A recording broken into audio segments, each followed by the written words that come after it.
जय जोहार।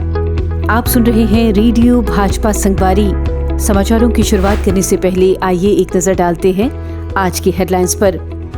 छठ की संध्या अधरे के पावन अवसर पर प्रधानमंत्री नरेंद्र मोदी ने देशवासियों को दी बधाई। कहा ये सादगी, संयम और संकल्प का है महापर्व।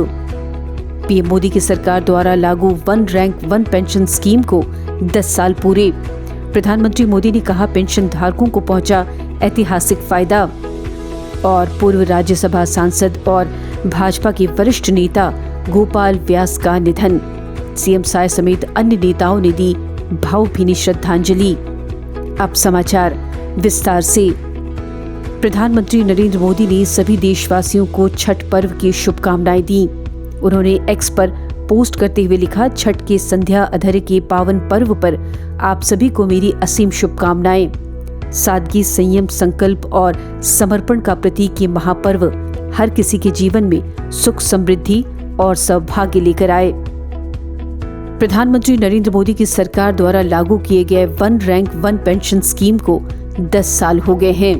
पीएम मोदी ने इस मौके पर कहा कि आज इस योजना को लागू हुए 1 दशक बीत गया है और इससे लाखों पेंशन धारकों को फायदा पहुंचा हुआ है। आंकड़ों से अलग OROP हमारे आर्म्ड फोर्सेस की भलाई के लिए सरकार की प्रतिबद्धता को साफ दर्शाता है। छत्तीसगढ़ के पूर्व राज्यसभा सांसद और भाजपा के वरिष्ठ नेता गोपाल व्यास जी का 93 वर्ष की उम्र में निधन हो गया। गोपाल व्यास जी बीजेपी के सीनियर लीडर थे। वो 1975 से 1977 तक आपातकाल के समय रायपुर की जेल में बंद थे। वहीं कुछ दिन पहले भाजपा राष्ट्रीय अध्यक्ष जेपी नड्डा ने उन्हें सदस्यता दिलाई थी। उनके निधन पर जेपी नड्डा ने कहा कि श्रद्धेय व्यास जी ने आपातकाल के दौरान लोकतंत्र के रक्षार्थ लगातार संघर्ष किया। संगठन के विस्तार और जनसेवा में उनका कृतित्व एवं व्यक्तित्व हम सभी के लिए सदैव प्रेरणीय रहेगा। मुख्यमंत्री विष्णुदेव साय ने पूर्व राज्यसभा सांसद गोपाल व्यास जी के निधन का शोक व्यक्त किया। सीएम साय ने उनके पुरैना स्थित निवास पहुंचे और अंतिम दर्शन कर भावभीनी श्रद्धांजलि अर्पित की। मुख्यमंत्री ने कहा कि व्यास जी गृहस्थ रहते हुए भी महान संत थे।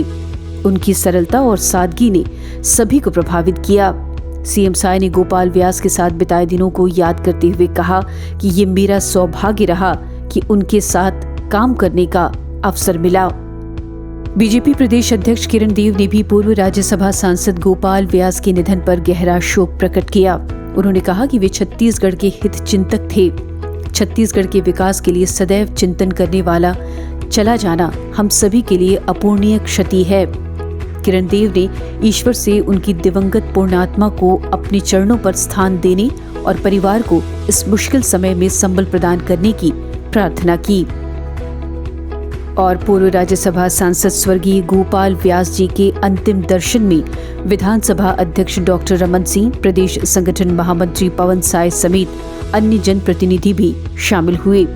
सभी ने उन्हें श्रद्धांजलि अर्पित की और इस कठिन समय में परिजनों के प्रति संवेदना व्यक्त की। रमन सिंह ने कहा कि अपना सारा जीवन संघ के स्वयं सेवक के रूप में गोपाल जी ने सामाजिक उत्थान और सेवा भाव से कार्य किए। छत्तीसगढ़ से राज्यसभा के सदस्य के रूप में भी उनका योगदान अविस्मरणीय है। इसके साथ ही समाचार बुलेटिन समाप्त होता है। कल की ताज़ा अपडेट के साथ फिर मुलाकात होगी। तब तक के लिए जय छत्तीसगढ़, जय भारत। रेडियो भाजपा संगवारी को नियमित रूप से सुनने के लिए YouTube चैनल भाजपा संगवारी को सब्सक्राइब, लाइक और शेयर जरूर करें।